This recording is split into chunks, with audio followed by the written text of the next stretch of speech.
ஒரு வீரனின் அடையாளம். உங்கள் கனவை நனவாக்க அனைத்தும் ஒரே இடத்தில். உங்கள் வெற்ற கிளாஸின் நம்பிக்கையான துணை. இப்போதே சப்ஸ்கிரைப் செய்யுங்கள். வணக்கம், வந்தனம், நமஸ்தே, நமஸ்கார், ஜெய். நான் உங்கள் Ravi. Welcome to RDC school. RDC means Ravi class. இன்னைக்கு இந்த வீடியோவில் என்ன பார்க்க போறோம்னா, badges of rank in armed forces. அதாவது நம்ம ஏற்கனவே பார்த்தோம், ஆர்மட் போர்சஸ் வந்து 3 சர்வீசஸ் இருக்கு. அந்த 3 சர்வீஸ்ல ரேங்க் ஸ்ட்ரக்சர்ஸ் எப்படி இருக்கு, எப்படி நாம அடையாளம் கண்டுபிடிக்கிறது, இவரு இந்த அதிகாரி, இவரு இந்த ரேங்க்ல இருக்காரு, இவருடைய ரேங்க்கு இவருடைய பதவி என்ன பதவியில் இருப்பாரு, இந்த மாதிரி நம்ம வெவ்வேறு ஐடென்டிபிகேஷனை ஒவ்வொரு ஆர்மடு சர்வீஸ்ல இருக்கிற ஜவான், ஆபீசர், JCO இவங்களை நம்ம எப்படி அடையாளம் ஐடென்டிபிகேஷன் கண்டுபிடிக்கிறது, அவங்களுடைய ரேங்க் என்ன, அவங்களுடைய சர்வீஸ் என்னன்றத பத்தி தான் இந்த வீடியோல பார்க்க போறோம். அதனாலதான் badges of rank in armed forces. இந்த லெசன்குள்ள போறதுக்கு முன்னாடி நம்ம ஏற்கனவே இதுக்கு முன்னாடி போட்ட லாஸ்ட் வீடியோல போட்ட கிளாஸ கொஞ்சம் ரிவிஷன் பண்றது கண்டிப்பா வேணும். ஏன்னா ஒவ்வொரு ரிவிஷனும் ஃபர்ஸ்ட் டைம் நாம வந்து 1 hour படிச்சோம்னா செகண்ட் டைம் அதுக்கு ஒரு 5 minutes நம்ம ஸ்பெண்ட் பண்ணா கூட அதோட ரிசல்ட் நமக்கு ரொம்ப இருக்கும். அதனால லாஸ்ட் கிளாஸ்ல நம்ம பார்த்தத கொஞ்சம் ஸ்பீடா ஓவராலா ரிவிஷன் பண்ணுவோம். லாஸ்ட் கிளாஸ் நம்ம பார்த்தது என்னன்னா word of command. Word of கமாண்ட்னா என்ன, சிவிலியன் சரி இல்ல ஆர்மடு போர்சஸ் சரி இல்ல சிவில்ல கூட சொன்னா, நீங்க சொல்ற ஒரு கமாண்ட், ஒரு ஆர்டர் உங்களுடைய கீழ இருக்கிற சபார்டினேட்டுக்கு புரிஞ்சாதான் அவங்களுடைய ரெஸ்பான்ஸ் அதுக்கு ஏற்ற மாதிரி இருக்கும். சோ வேர்ட் ஆஃப் கமாண்டோட பரிபாஷா டெபினேஷன், முக்குரு சுதா அல்பாசா ஜிஸ்கி ஜெரிய டெல்கி மூமெண்ட் கிஜாக்கியா. அதாவது ஒரு நாமினேட் பண்ணி வச்சிட்டு இருக்கிற ஒரு வேர்ட்ஸ், அந்த வேர்டு சொல்லியாச்சுன்னா அதுக்கு ஏற்ற மாதிரி அவங்க ஆக்ஷன் பண்ணுவாங்க. இதுதான் word of command. Word of command 2 types சொல்லியாச்சு. ஒன்று executive cautionary word of command, 2 executive word of command. Cautionary word of command என்ன, நம்ம ட்ரூப் சர்வீஸ் சரி இல்ல ஸ்கோர் இருந்தாலே அவங்கள நம்ம அலர்ட் பண்ணுவோம், உங்களுக்கு வந்து ஆர்டர் வரப்போது நீங்க ரெடியா இருங்க. அது எக்ஸிக்யூட்டிவ் வேர்ட் ஆஃப் கமாண்ட்ன்றது ஆக்ஷன் பண்ண வேண்டியது, என்ன வேலை செய்யணும்ன்றத நீங்க அந்த வேர்ட் ஆஃப் கமாண்ட் கிடைச்சது உங்களுடைய வேலையை செய்யணும். அதுக்கடுத்து நீங்க வேர்ட் ஆஃப் கமாண்ட் என்ன பண்ணிட்டாலும் இது பெஸ்டா இருக்கும். ஒண்ணு லகாத்தார் பிராக்டிஸ் பண்ணணும், கண்டினியூவா பிராக்டிஸ் பண்ணிட்டே இருக்கும். 2வது மேக்சிமம் கோட் ஹேண்ட்லிங் பண்ணணும். 3வது ரொம்ப சவுண்டா சொல்லணும். 4வது சவுண்டு வயிற்றிலிருந்து இருக்கணும். அதுக்கடுத்து நம்ம வேர்ட் ஆஃப் கமாண்ட் பண்ணும்போது நம்ம பாடி பார்ட்ஸ்ல எந்தெந்த பார்ட்ஸ் வந்து யூஸ் பண்ணோம் பார்த்தாச்சுன்னா, ஒண்ணு ஃபர்ஸ்ட் வயிறு, பேட், சாத்தி, நெஞ்சு, அதுக்கப்புறம் ஜபான் நாக்கு, அப்புறம் தாந்த் பல்லு, அதுக்கப்புறம் போந்து ஒத்துட்டு, இது 5 பார்ட்ஸும் நமக்கு வேர்ட் ஆஃப் கமாண்ட் யூஸ் ஆகும். ஒரு வேர்ட் ஆஃப் கமாண்ட், அதாவது காசினரி வேர்ட் ஆஃப் கமாண்டுக்கு executive word of command different என்ன, நார்மலா நம்ம ஸ்டாண்டிங் பொசிஷன்ல இருக்கிற போது 2க்கும் இடையில வந்து 1-2 செகண்ட் கேப் இருக்கணும். அதே நம்ம தேய்ச்சல்ல போடும்போது 1 ஸ்டெப் இல்லைன்னா 2 ஸ்டெப் கேப் இருக்கும். தேய்ச்சல் வந்து 2 ஸ்டெப் கேப் இருக்கணும். தீரச்சல்ல 1 ஸ்டெப் கேப் விட்டுட்டு அந்த காசினரி வேர்ட் ஆஃப் கமாண்டுக்கு அடுத்தது எக்ஸிக்யூட்டிவ் வேர்ட் ஆஃப் கமாண்ட் கொடுக்கணும். அதே மாதிரி இன்ஸ்ட்ரக்டர் எப்படி இருக்கக்கூடாது, சுத்தல்கர் போடணும், அதாவது திக்கி பேசக்கூடாது. வேர்ட் ஆஃப் கமாண்ட் கொடுக்கும்போது அவருடைய ஷேரா பதிலாக கூடாது. சவுதர்ன் பொசிஷன்ல தான் இருக்கணும். சவுதர்ன் பொசிஷன்ல வேர்ட் ஆஃப் கமாண்ட் கொடுக்க கூடாது. 15 கதம் டிஸ்டன்ஸ்ல இருக்கணும். இதெல்லாம் வேர்ட் ஆஃப் கமாண்டோட இன்ஸ்ட்ரக்டரோட இதுதான் நம்ம லாஸ்ட் வீடியோல பார்த்தாங்க. இது வரைக்கும் யாருன்னா பார்க்கலன்னா கண்டிப்பா அந்த வீடியோவை பாருங்க, அப்பதான் உங்களுக்கு ரொம்ப கிளியரா தெரியும். இது வரைக்கும் நம்ம சேனலை சப்ஸ்கிரைப் பண்ணாது கேட்டு கண்டிப்பா சப்ஸ்கிரைப் பண்ணுங்க, லைக் பண்ணுங்க. இன்கேஸ் இந்த சேனல்ல ஏதாவது இன்னும் இம்ப்ரூவ் பண்ணணும், ஏதாவது சஜஷன் இருந்தா கண்டிப்பா நீங்க சஜஷன் பண்ணலாம். வாங்க இப்ப நாம இன்னைக்கு லெசன், இன்னைக்கு ஒரு டாபிக், அதாவது badges of rank in armed forces, அந்த டாபிக்ல போவோம். நான் ஏற்கனவே சொன்ன மாதிரிதான் ரேங்க் ஸ்ட்ரக்சர் எதுக்கு தேவைப்படுது. அதாவது ஒரு படை வீரன், ஒரு கேடட் NCC இருந்தாலும் சரி, ஆம்பல் இருந்தாலும் சரி, ஒரு அவருடைய பொறுப்பு ரெஸ்பான்சிபிலிட்டி எதை டிபெண்ட் பண்ணனா அவங்களுடைய ரேங்கை வச்சுதான் டிபெண்ட் பண்ணும். நார்மலா நீங்க உங்களுக்கே தெரியும் சியூஓ கேடட் அண்டர் ஆபீசர் சியூஓ இந்த மாதிரி ரேங்க் என்சிசிலே இருக்கும். பட் ஆர்மின்னு பார்த்தாச்சுன்னா இன்னும் நிறைய ரேங்க்ஸ் இருக்கு. அது என்னன்னு பார்ப்போம்.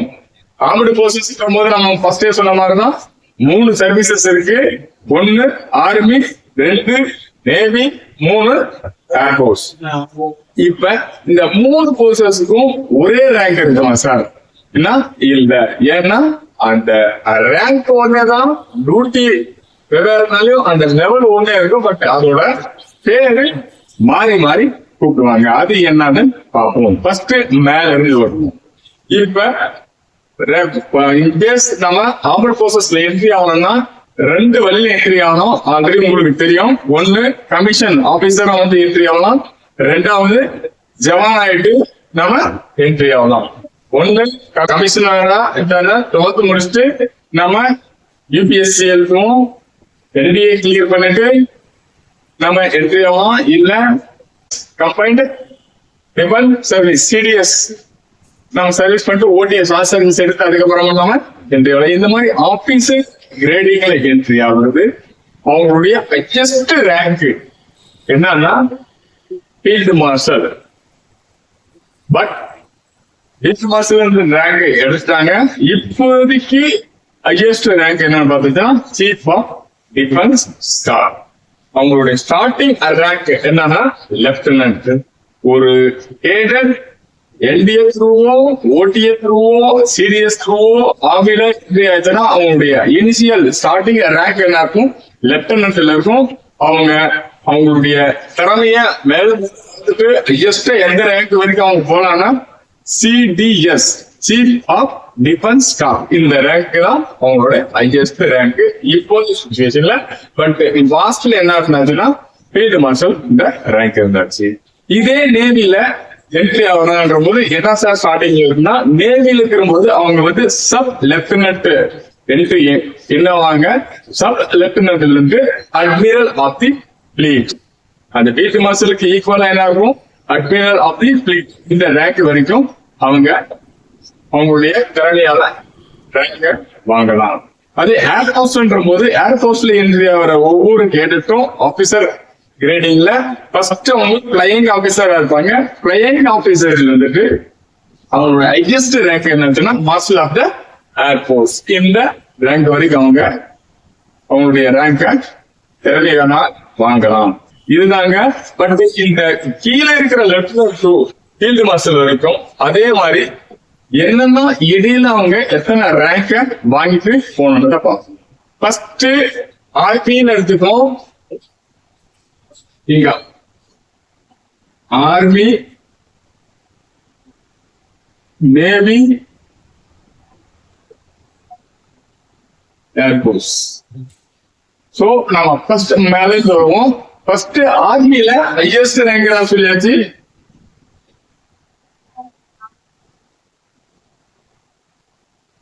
Field marshal. ஃபீல்டு மார்ஷலுக்கு ஈக்குவலா நேவில என்னது? Admiral of the fleet.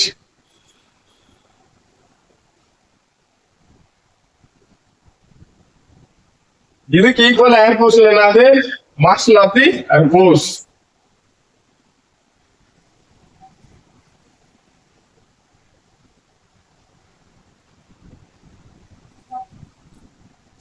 Marshal of the air force ஆர்மில. பட் இப்போ பிரசன்ட் கண்டிஷன்ல இதோட 3க்கு சேர்ந்துதான் என்ன இருக்கும்? சிடிஎஸ் இந்த 3ஓட ஸ்பெஷலிஸ்டும் சேர்ந்து. பட் ஃபர்ஸ்ட் என்ன ஃபீல்டு மார்ஷல்னா ஒரு ஆர்மிக்கு மட்டும்தான் இதா இருப்பாரு.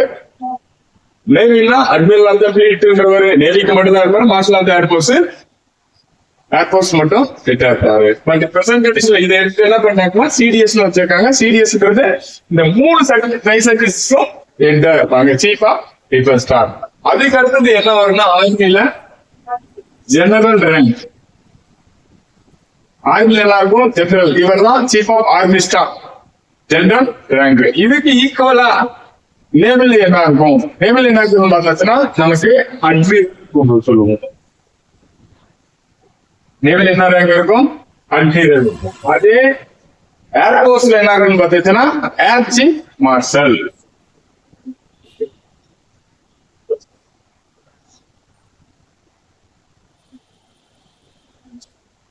General, admiral, air chief marshal. இதுக்கு நெக்ஸ்ட் இதுக்கு கீழே என்ன இருக்கான்னு பார்த்தீங்கன்னா ஆர்மில லெப்டினன்ட்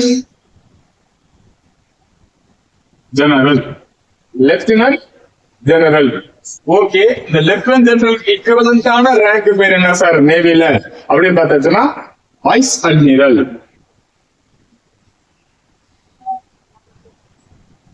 இந்த வைஸ் அட்மிரல் லெப்டினன்ட் ஜெனரலுக்கு ஈக்குவலன்ட் ஏர்போர்ஸ் என்ன இருக்கு என்னாச்சுன்னா ஏர் மார்ஷல்.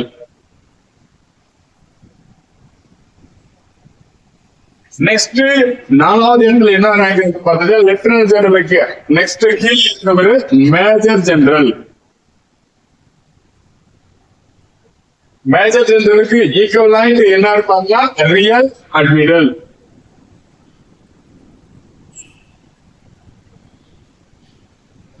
Real admiral. இந்த ரியல் அட்மிரலுக்கு ஈக்குவலன்ட் ஏர்போர்ஸ்ல என்ன இருப்பாங்க பார்த்தீங்கன்னா பாருங்க major general, rear admiral, air vice marshal, brigadier, commodore, air கமோடரேட்.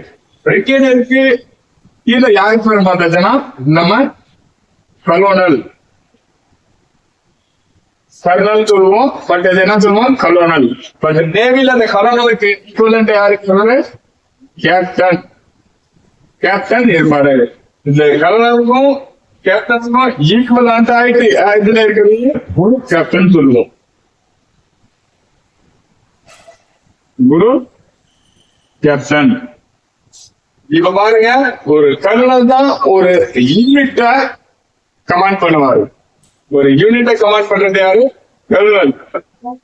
Kernel rank according இருக்கிற நேவி ஏர்போர்ஸ் ஆபீசர் அவங்க மிக கமாண்ட் பண்ணுவாங்க. பிரிகேடியர் ஒரு பிரிகேட கமாண்ட் பண்ணுவாரு. அப்படி இல்லைன்னா ஒரு ட்ரைனிங் சென்டரை கமாண்ட் பண்ணுவாங்க.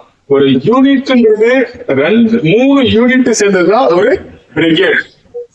மேஜர் ஜெனரல் ஏரியா ஹெட் குவார்டரை கண்ட்ரோல் பண்ணுவாங்க. அப்படி இல்லைன்ற போது நமக்கு கமாண்ட கூட கண்ட்ரோல் பண்ணலாம். டீவ் ஹெட் குவார்டரை கண்ட்ரோல் பண்ணலாம். டீவ்ன்றது 3 பிரிகேடு ஒரு டீவ் ஆகும். லெப்டினன்ட் ஜெனரல் கமாண்ட் ஆல்ரெடி நம்ம பார்த்தோம் 7 கமாண்ட்ஸ் இருக்கு.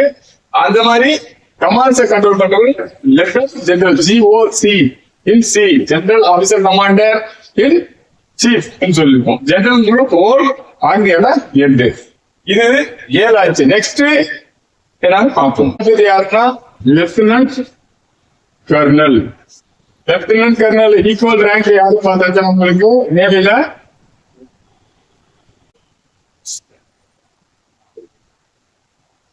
நேவில யாரு வரும்? லெப்டினன்ட் கர்னல் ஈக்குவல் இருக்கிறது யாருன்னா கமாண்டர் வருவாரு. கமாண்டருக்கு ஈக்குவலா யாரு வருவாங்கன்னா விங் கமாண்டர். ஏர்போர்ட்ல யாரு வருவாங்க? விங் கமாண்டர் வருவாரு. நெக்ஸ்ட் யாரு வருவாங்க? 8வது இடத்துல மேஜர். ஆர்மில மேஜர். பட் அதே மேஜர் ரேங்க் யாரு? Lieutenant commander. லெப்டினன்ட் கமாண்டர் வருவாங்க. அவங்களுக்கு ஈக்குவலா ஏர்போர்ட்ல யாரு வருவாங்கன்னு பார்த்தாச்சுன்னா ஸ்டூடெண்ட் லீடர். ஈக்குவல் இதுகளுக்கு ஈக்குவல் யாரு வருவாங்க? Student leader. நெக்ஸ்ட் 9வது இடத்துல யாரு வருவாங்க? கேப்டன். ஆர்மியில யாரு வருவாங்க? கேப்டன். பாருங்க ஆர்மியில கேப்டன் இருக்கிறது. பட் கல்வனுக்கு ஈக்குவலா இருக்கிற ரேங்க் நேவில என்னது? கேப்டன். அதனாலதான் கேப்டன் கர்னல் ரேங்க்ல பார்த்தா பிராக்கெட்ல ஐஏன்னு போடுவாங்க. ஏன்னா Indian navy, Indian navy captain. அதே ஆர்மி கேப்டன் எது போட மாட்டாங்க. பட் இந்தியன் நேவி கேப்டன் போது ஐஎன் கண்டிப்பா போடுவாங்க. இந்த கேப்டனுக்கு ஈக்குவலான ரேங்க் என்ன இந்த பார்த்தாச்சுன்னா லெப்டினன்ட். நேவில லெப்டினன்ட் சொல்லுவாங்க. பட் லெப்டினன்ட்டுக்கு ஈக்குவலான ஏர்போர்ட்னா பிளைன் லெப்டினன்ட். அதுக்கு அடுத்தது கேப்டனுக்கு அடுத்து நம்ம இந்தியா வந்து ஆர்மியில என்ட்ரியே லெப்டினன்ட் ரேங்க் தான் என்ட்ரி ஆகும். Double star. அதுக்கு ஈக்குவலான நேவில என்ன ஆச்சுன்னா சப் லெப்டினன்ட் சொல்லுவோம். சப் லெப்டினன்ட் அதுக்கு ஈக்குவல் யாருன்னா ஃபிளையிங் ஆபீசர். இதுல இருந்து பார்த்திருக்கோம் ஆர்மில entry officer rank below lieutenant, அதே நேவில சப் லெப்டினன்ட், ஏர்போர்ட்ல ஃபிளையிங் ஆபீசர். இதுதான் ஆபீசர் கிரேடிங்ல இருக்கிற ரேங்க். இவங்களோட பேட்சஸ் என்ன, இவங்க வந்து சோல்டர்ல எப்படி இருந்தாங்கிறத நான் உங்களுக்கு ஸ்கிரீன்ல காட்டுறேன். பார்த்து இதோட 3 சர்வீஸோட ஆபீசர்ஸோட ரேங்க் டிஸ்பிளே எப்படி இருக்கிறத நீங்க பாருங்க. அதுக்கு அடுத்தது இப்ப junior commission officer JCO and நான் கமிஷனர் ஆபீசர் NCO அவங்களுடைய ரேங்க் ஸ்ட்ரக்சர் எப்படி சேஞ்சஸ் அப்படிங்கறத பார்ப்போம். ஆர்மில என்ன சொல்லுவாங்கன்னா சுபேதார் மேஜர். சேம் இப்ப ஆபீசர் கிரேடிங்ல கேப்டன் ஆயிட்டு லெப்டினன்ட்ல இருந்து நம்ம ஜெனரல் வரைக்கும் போறோம், சீரியஸ் வரைக்கும் போனோம்னு நினைச்சா ஓவர் ரேங்க்ல போறவங்க என்ன சார் ஆவாங்க, அவங்களுடைய என்ட்ரி ஸ்டேஜ் என்ன சார் ரேங்க், அவங்க மேக்சிமம் எந்த ரேங்க் வரைக்கும் எடுக்க முடியும்னு பார்த்தா ஓவர், அதாவது நான் கமிஷனர் ஆபீசர் அந்த சோல்ஜரா என்ட்ரி ஆகுங்க. ஸ்டார்டிங்ல போடும்போது சிப்பாய் சொல்லுவேன். சிப்பாயில இருந்துட்டு அவங்களுடைய ஹையஸ்ட் ரேங்க் ஆர்டினரி கேப்டன் வரைக்கும் ஆகலாம். ஆர்டினரி கேப்டன் கௌரவ கேப்டன் பதவி சேம் ஆபீசர் கிரேடிங் ஆகலாம். இன் கேஸ் சுபேதார் மேஜர், ஆர்டினரி கேப்டன் மேக்சிமம், சுபேதார் மேஜர் ஆர்டினரி கேப்டன் மேக்சிமம் அவங்களுடைய சர்வீஸ் அவங்களுடைய வீர தீர செயல் இதை ரெக்கார்டிங் தான் கிடைக்கும். அதனால பட் இருந்தாலும் ஒரு ஜவான் வந்துட்டு ஆபீசர் போறதுதான் ஆர்டினரி கேப்டன் வரைக்கும் போகும். இப்ப ஆர்மில இருந்து பார்த்தாச்சுன்னா சுபேதார் மேஜர் ஹையஸ்ட் ரேங்கா இருக்கும் ஓவர் லெவல்ல இருந்து போறவங்க. அதே ஆர்மில ஹையஸ்ட் ரேங்க் சுபேதார் மேஜர்னா அதுக்கு ஈக்குவலண்டான நேவி ரேங்க் என்னன்னு பார்த்தாச்சுன்னா MCPO first class. MCPO first class அப்படின்னா என்ன சார்னா MCPO master chief petty officer first class. அதே ஏர்போர்ட்ஸ்ல ரேங்க் ஈக்குவலான ரேங்க் என்னன்னு பார்த்தோம்னா master warrant officer. Master warrant officer.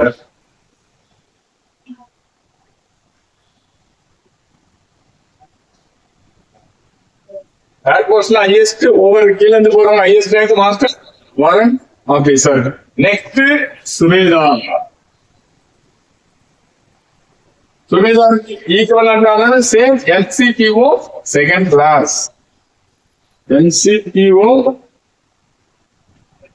Second class.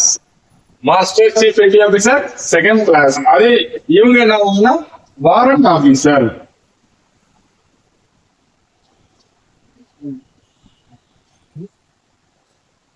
Next மூணாவது நாயக் சுபேதார்.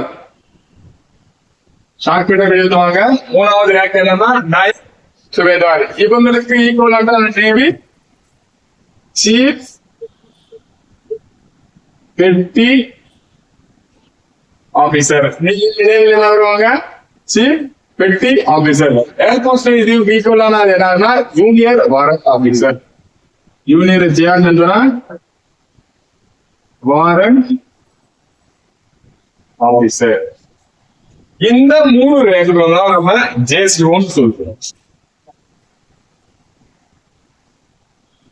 JCO சொல்லுவோம் இந்த 3 ரேங்கும்.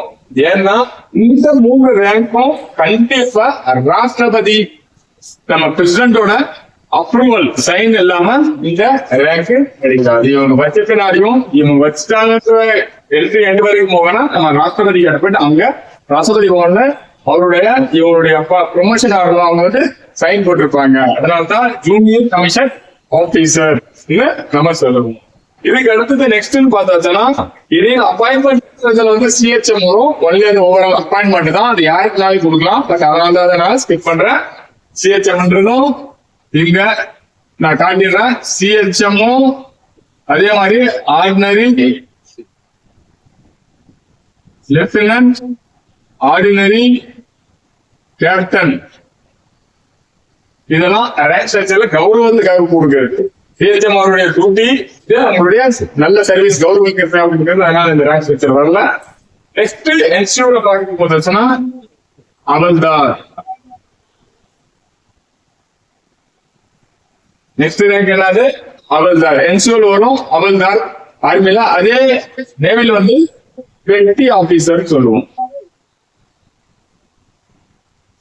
நேவில என்ன சொல்லுவாங்க? பெட்டி ஆபீசர். அந்த பெட்டி ஆபீசர் ஈக்குவலன்ட் என்னன்னா சர்ஜென்ட்.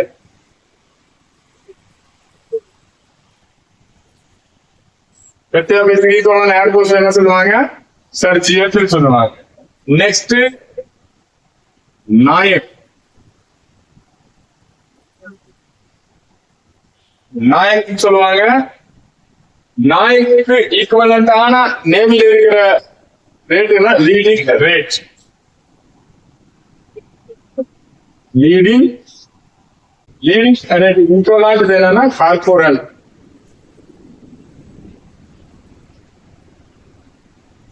இந்த நாய்க்கு லீடிங் ரேட் கார்போரல். இவங்க ஒரு ஈக்குவல் ரேங்க் வருவாங்க. அதுக்கடுத்து லாஸ்ட் நாய்க்கு இருக்கும். லாஸ்ட் நாய்க்கும் சிப்பாயும் சேம் ஒரே டாஸ்க் தான் இருக்கும். பட் என்ன டிஃபரெண்ட் நெக்ஸ்ட் சொல்றேன். ஃபர்ஸ்ட் ரேங்கை கம்ப்ளீட் பண்ணிடுங்க. லாஸ்ட் நாய்க்கு ஆர்மிக்கு ஈக்குவலான என்னன்னா சீமேன் ஃபர்ஸ்ட் கிளாஸ் நேவில. Seaman first class. அதே சிப்பாய்க்கு ஈக்குவலான நேவில என்னன்னா சீமேன் செகண்ட் கிளாஸ்.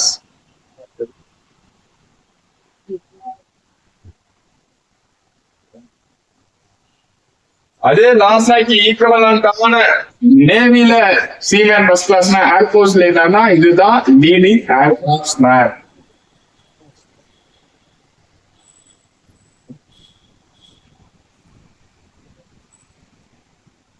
சிப்பாய்க்கு ஈக்குவல் என்னது?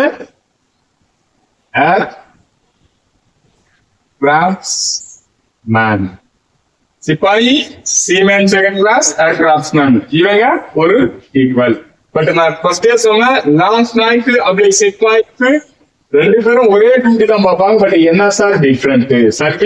Service okay, service 1 or 2 years வந்து லீடிங் இருப்பாங்க. பட் அது இல்லாம என்ன சார் டிஃபரெண்ட்னா புராண ராஜா காலத்துல மேக்சிமம் சிப்பாயில என்னன்னா சல்வார் சண்டை இந்த மாதிரி கத்தி சண்டை இந்த மாதிரி வச்சிருப்பாங்க. பட் ஒரு சில சிப்பாய் நீங்க பாத்துக்கலாம் லான்ஸ்ன்ற ஒரு ஈட்டி வச்சிருப்பாங்க. டியூட்டில எல்லாம் நிற்கும் போது அந்த ஈட்டி வச்சு நின்றுப்பாங்க கேட்ல.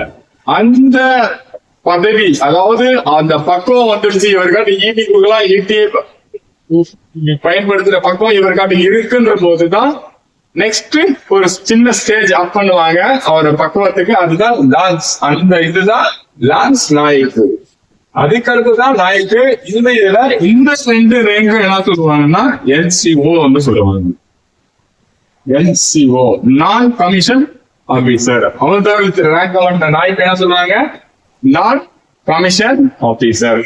இதுதான் சிப்பாய் அவருக்கு ஹையஸ்ட் ரேங்க் ஸ்ட்ரக்சர் 3 சர்வீஸ். இதோட போட்டோஸ் நான் வீடியோல உங்களுக்கு ஸ்கிரீன்ல தெரியும். அதை பாருங்க. அதை பார்த்து ஐடென்டிபிகேஷன் பண்ணிக்கிறாங்க. இப்போ உங்களுக்கு ஆர்மி யூனிஃபார்ம் அவங்க இந்த இடத்துல என்ன வச்சிருந்தாச்சுன்னா என்ன ரேங்க், அவங்களை எப்படி கூப்பிடுவாங்க, ஆர்மியும் சரி நேவியும் சரி ஏர்போர்ஸும் சரி கண்டிப்பா அவங்க பேருக்கு முன்னாடி அவங்க ரேங்கை வச்சுதான் கூப்பிடுவாங்க. நார்மலா ஒரு இன்விடேஷன் இருந்தா கூட அவங்கள இன்வைட் பண்றதுனாலயும் இல்ல அனௌன்ஸ்மெண்ட் பண்றதுனாலயும் அவங்களுடைய ரேங்க சொல்லிட்டு அடுத்ததுதான் அவங்க பேரை சொல்லுவாங்க. நான் ஏற்கனவே armoured forces lesson armoured forces lesson cover பண்ணும்போது சொன்னதுதான் general rank, lieutenant general rank இவங்களெல்லாம் நம்ம ஜெனரல்ல வந்து 4 ஸ்டார் ஆபீசர் சொல்லுவோம், லெப்டினன்ட் ஜெனரல்ல 3 ஸ்டார் ஆபீசர் சொல்லுவோம், மேஜர் ஜெனரல்ல 2 ஸ்டார் ஆபீசர் சொல்லுவோம். அப்ப 5 ஸ்டார் ஆபீசர்ஸ் யாரா இருக்காங்களா சார்னா கண்டிப்பா இருக்காங்க. அது யாருன்னா field marshals. Field marshal 5 star officer. அவங்க இது வரைக்கும் நம்ம இந்தியன் ஹிஸ்டரியில 2 ஃபீல்டு மார்ஷல் தான் இருக்காங்க. நம்பர் 1 யாருன்னா ஃபீல்டு மார்ஷல் ஷாம் மானக்ஷா. இவரு எப்ப ஃபீல்டு மார்ஷலா அப்பாயின்மெண்ட் பண்ணாங்கன்னா அவரு 1971 பங்களாதேஷ் ஃப்ரீடம் வார்ல இந்தியா பாகிஸ்தான் நடக்கும்போது அவர் தான் சீஃப் ஆஃப் ஆர்மி ஸ்டாஃப் பண்றாரு. அவருடைய அந்த வெற்றிய கொண்டாடுறதுக்கும் அவரை கௌரவிக்கிறதுக்கும் 1973 first chief of army staff அவருக்கு ஃபர்ஸ்ட் ஃபீல்டு மார்ஷலா அவருக்கு அந்த பதவியை கொடுத்தாங்க. இதுல இன்னொரு அதிசயம் என்னன்னா, ஒருத்தர் ஃபீல்டு மார்ஷலா ப்ரொமோஷன் எடுத்தாச்சு, கௌரவிக்கப்பட்டாச்சுன்னா அவருக்கு ரிட்டைர்மெண்ட் ஆனாலும் அவர் ஃபுல் ஆர்மி சர்வீஸ்ல இருக்கிற மாதிரி தான் கணக்கு. அவரு டெத் வரைக்கும் அவருக்கு ஃபுல் பேமெண்ட் தான், மந்த்லி பேமெண்ட் ஃபுல். எப்போ அவர் பிரைவேட் நம்பர் என்ன வாங்கினாரோ அதுதான் கொடுப்பாங்க. அதே பாக்கி எந்த ரேங்குக்கும் ஆர்மி சர்வீஸ் பண்ண எல்லாருக்குமே அவங்க பென்ஷன் வரும்போது குறிப்பிட்ட அவங்க பெசிபில குறிப்பிட்ட பர்சன்டேஜ் தான் கொடுப்பாங்க. பட் ஃபீல்டு மாஸ்டர் மட்டும் அவங்களுக்கு ஃபுல் சேலரி கொடுப்பாங்க. இதுதான் ஃபீல்டு மாஸ்டருக்கும் ஆனரி ரேங்க் மேஜர் டீச்சர். அப்ப ரெண்டாவது ஆளு யாரு சார்? ஃபர்ஸ்ட் சொல்லியாச்சு நம்ம ஷாம் மானேக் சார். ரெண்டாவது யாரு சார்? ரெண்டாவது ஃபீல்டு மார்ஷல் கௌரவிக்கப்பட்டவர் யாருன்னா ஜெனரல் KM கரியப்பா.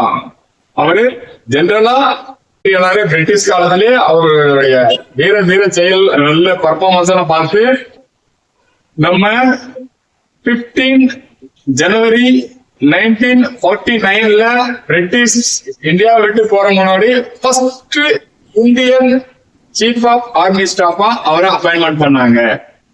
நம்ம ஜெனரல் KM கரியப்பா.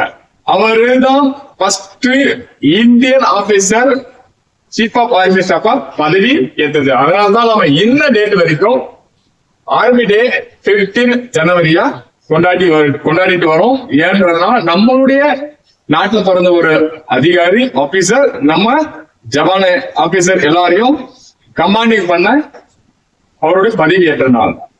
இது இல்லாம இவரு எப்ப சார் அவருடைய சர்வீஸ்ல இருந்து ரிட்டையர்ட் ஆகி பார்த்தாச்சுன்னா 1953.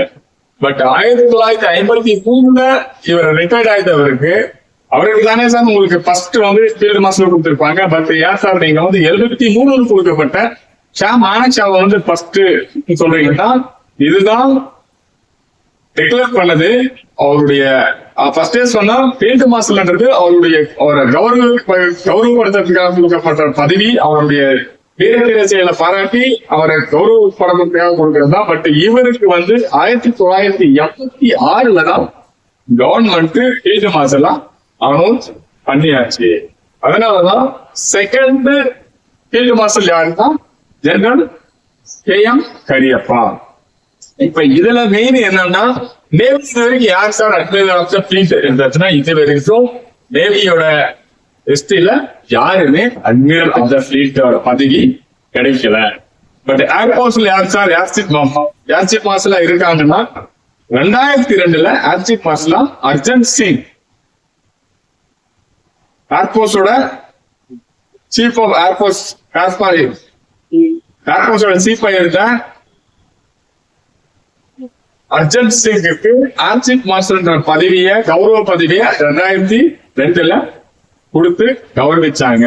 அதனால ஆர்மில 2, நேவில இல்ல, ஏர்போர்ட்ஸ்ல ஒரு மொத்தம் 3 5 ஸ்டார் ரேங்க் ஆபீசர் தான் இது வரைக்கும் நம்ம இந்தியன் ஆர்மட் போர்சஸ் ஹிஸ்டரியில இருக்காங்க. இதுல மேக்சிமம் நீங்க உங்களுடைய NCC கேம்ப்ல எல்லாம் பார்த்துருப்பீங்க, ஆபீசர்ஸ் வந்து காலர் கார்ஜஸ்ன்றத யூஸ் பண்ணுவோம்.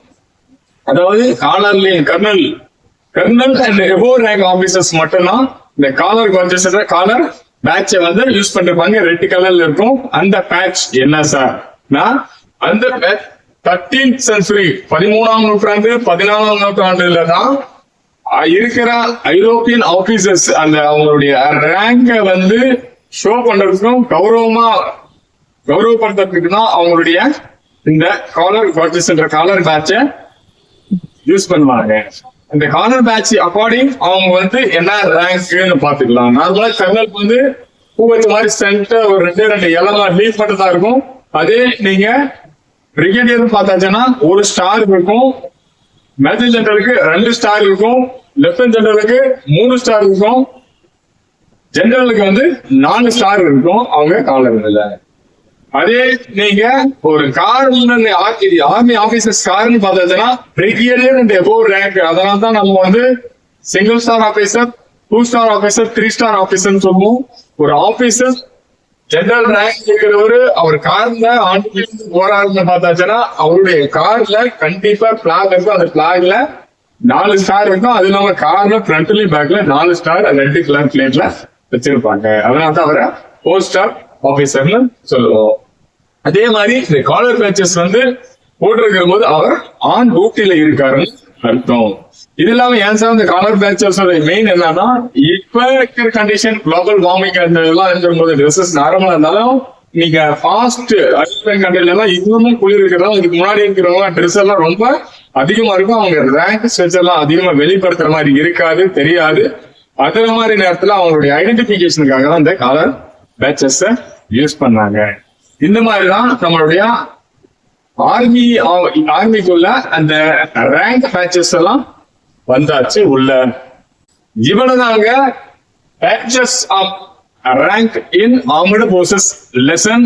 இந்த லெசன்ல உங்களுக்கு ஏதாவது டவுட் இருந்தா கண்டிப்பா மறக்காம கமெண்ட்ஸ்ல நீங்க கமெண்ட் பண்ணுங்க. அப்படியும் இல்லைன்னா இந்த நம்பர் நீங்க வாட்ஸ்அப் பண்ணுங்க 8248773023.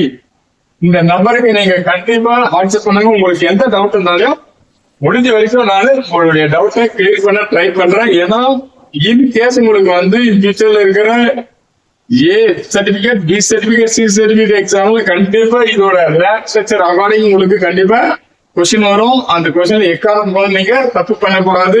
இந்த 3 ரேங்குக்கு என்ன டிஃபரெண்ட் இருக்கு, மேஜர் டிஃபரெண்ட் இருக்கா இல்லையா என்னது 1 to 1 ரிலேஷன் வச்சுதான் நீங்க படிக்கணும். அப்பதான் உங்களுக்கு லைஃப் லாங் ஞாபகத்தில் இருக்கும். இன் ஃபியூச்சர்ல நீங்களே ஆர்மியில என்ட்ரி ஆயினாலும் உங்களுக்கு என்ட்ரி ஆன பின்னாடி உங்க ஈக்குவலண்டான ஆபீசர்ஸ் எப்படி இருப்பாங்க, அவங்க எப்படி நீங்க ஐடென்டிபிகேஷன் பண்ணுவீங்க, இதெல்லாம் தெரியணும்னா கண்டிப்பா இந்த சப்ஜெக்ட் ரொம்ப முக்கியம். இது வரைக்கும் நம்மளுடைய சேனலை சப்ஸ்கிரைப் பண்ணாம பாக்குற கேடர்ஸ் கண்டிப்பா மறக்காம சப்ஸ்கிரைப் பண்ணுங்க. ஏன்னா அப்பதான் அடுத்தடுத்த வீடியோ வர்றதெல்லாம் உங்களுக்கு தெரியும். அது இல்லாம கண்டிப்பா மறக்காம லைக் பண்ணுங்க, பெல் பட்டனை பிரஸ் பண்ணுங்க. அப்ப என்னுடைய சேனல் எப்ப நான் லெசன் போட்டாலும் உங்களுக்கு நோட்டிபிகேஷன் வரும். அடுத்த லெசன் கண்டிப்பா மேப் ரீடிங் இனிஷியல் ஸ்டேஜ்ல இருந்து எடுத்துட்டு போவோம். ஏன்னா மேப் ரீடிங் ரொம்ப ரொம்ப முக்கியம். உங்களுக்கே தெரியும் மேப் ரீடிங் அக்கார்டிங் ஆர்மி இல்ல சிவிலுக்கும் நமக்கு வந்து மேப் ரீடிங் ரொம்ப முக்கியம். ஏன்னா ஒரு இடத்துல இருந்து இன்னொருத்தா போகும்போது நம்ம இருக்கிற இடம் எந்த இடம்னு நம்ம பேக்ல வரவங்களுக்கு சொல்றதுக்கு அந்த எப்படி நாம கண்டுபிடிக்கிறது, எதை நாம லேண்ட்மார்க் எடுத்து எப்படி சொல்றதுன்றது கிளியரா சொல்றேன். அதனால மறக்காம இந்த சேனலை சப்ஸ்கிரைப் பண்ணுங்க, உங்களுடைய ஃப்ரெண்ட்ஸுக்கு ஷேர் பண்ணுங்க. கண்டிப்பா உங்களுக்கு எந்த ஒரு டவுட் இருந்தாலும் கமெண்ட் பண்ணுங்க. மறக்காம உங்களுடைய சஜஷனை போஸ்ட் பண்ணுங்க. ஜெய் ஹிந்த்.